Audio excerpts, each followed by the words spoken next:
سل بني إسرائيل كم آتيناهم من آية بينة ومن يبدل نعمة الله من بعد ما جاءته فإن الله شديد العقاب. زين للذين كفروا الحياة الدنيا ويسخرون من الذين آمنوا والذين اتقوا فوقهم يوم القيامة والله يرزق من يشاء بغير حساب.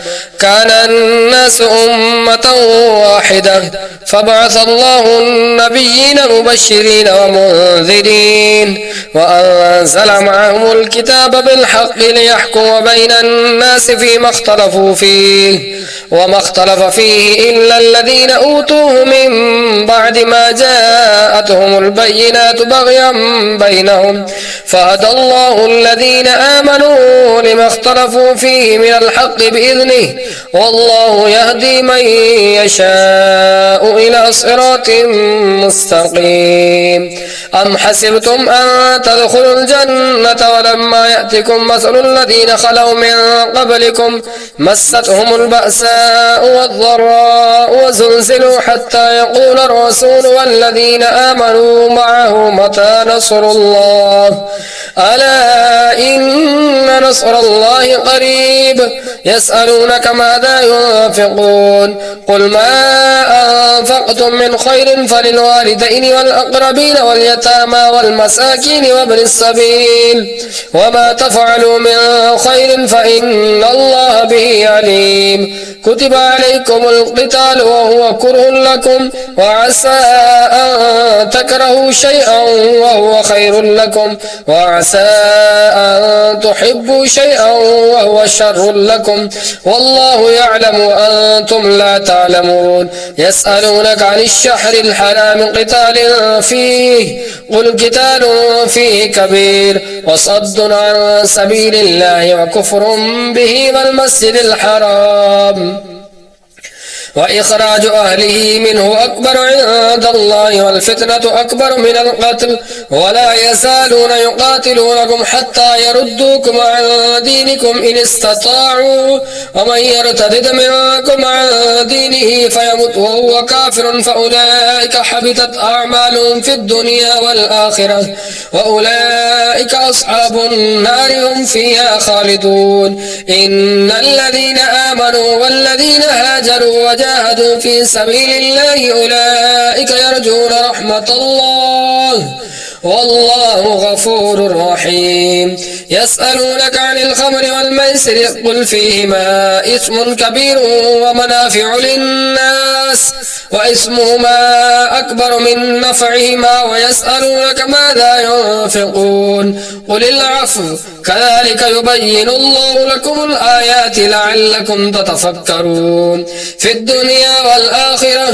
ويسألونك عن اليتامى قل إصلاح لهم خير وإن تخالطوهم فإخوانكم والله يعلم المفسد من المصلح ولو شاء الله لأعنتكم إن الله عزيز حكيم.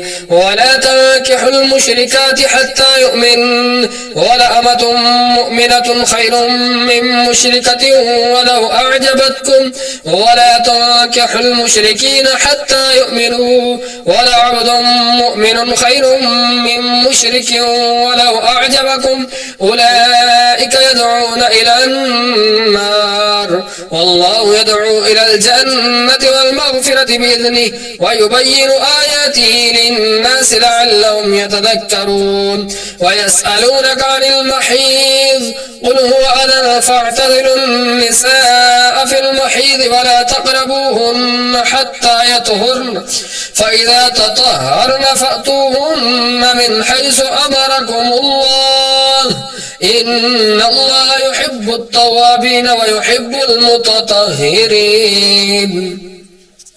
نساؤكم حرث لكم فأتوا حرثكم أنما شئتم وقدموا لأنفسكم واتقوا الله واعلموا أنكم ملاقوه وبشر المؤمنين. ولا تجعلوا الله عرضة لأيمانكم أن تبروا وتتقوا وتصلحوا بين الناس والله سميع عليم. لا يؤاخذكم الله باللغو في أيمانكم ولكن يؤاخذكم بما كسبت قلوبكم والله غفور حليم. للذين يؤلون من نسائهم تربص 4 أشهر فإن فاءوا فإن الله غفور رحيم. وإن عزموا الطلاق فإن الله سميع عليم. والمطلقات يتربصن بأنفسهن 3 قروء ولا يحل لهن أن يكتمن ما خلق الله في أرحامهن إن كن يؤمن بالله واليوم الآخر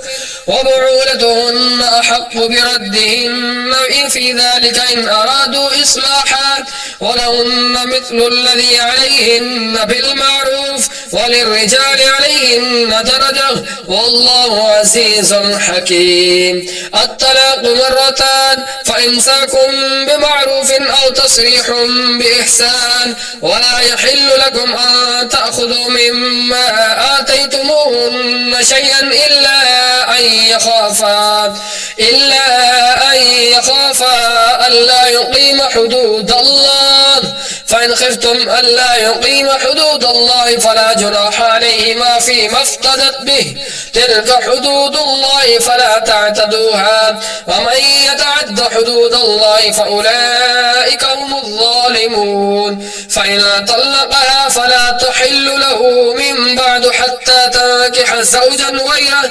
فإن طلقها فلا جناح عليهما أن يتراجعا إن ظن أن يقيما حدود الله وتلك حدود الله يبينها لقوم يعلمون. وإذا طلقتم النساء فبلغن أجلهن فأمسكوهن بمعروف أو سرحوهن بمعروف ولا تمسكوهن ضرارا لتعتدوا ومن يفعل ذلك فقد ظلم نفسه. ولا تتخذوا آيات الله هزوا واذكروا نعمة الله عليكم وما أنزل عليكم من الكتاب والحكمة يعظكم به واتقوا الله واعلموا أن الله بكل شيء عليم.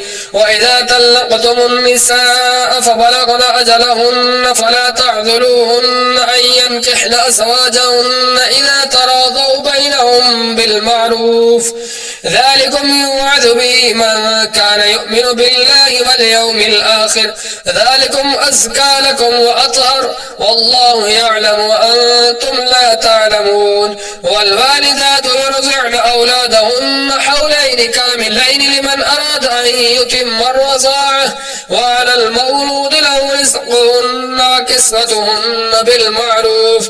لا تكلف نفس إلا وسعها. لا تضار والدة بولدها ولا مولود له بولده وعلى الوارث مثل ذلك فإن أرادا فصالا عن تراض منهما وتشاور فلا جناح عليهما. وإن أردتم أن تسترضعوا أولادكم فلا جناح عليكم إذا سلمتم ما آتيتم بالمعروف. واتقوا الله واعلموا أن الله بما تعملون بصير. والذين يتوفون منكم ويذرون أزواجا يتربصن بأنفسهن 4 أشهر و10 فإذا بلغن أجلهن فلا جناح عليكم فيما فعلن في أنفسهن بالمعروف والله بما تعملون خبير. ولا جناح عليكم فيما عرضتم به من خطبة النساء أو أكننتم في أنفسكم علم الله أنكم ستذكروهن ولكن لا تواعدوهن سرا إلا أن تقولوا قولا معروفا. ولا تسموا عقدة النكاح حتى يبلغ الكتاب أجله واعلموا أن الله يعلم ما في أنفسكم فاحذروه واعلموا أن الله غفور حليم.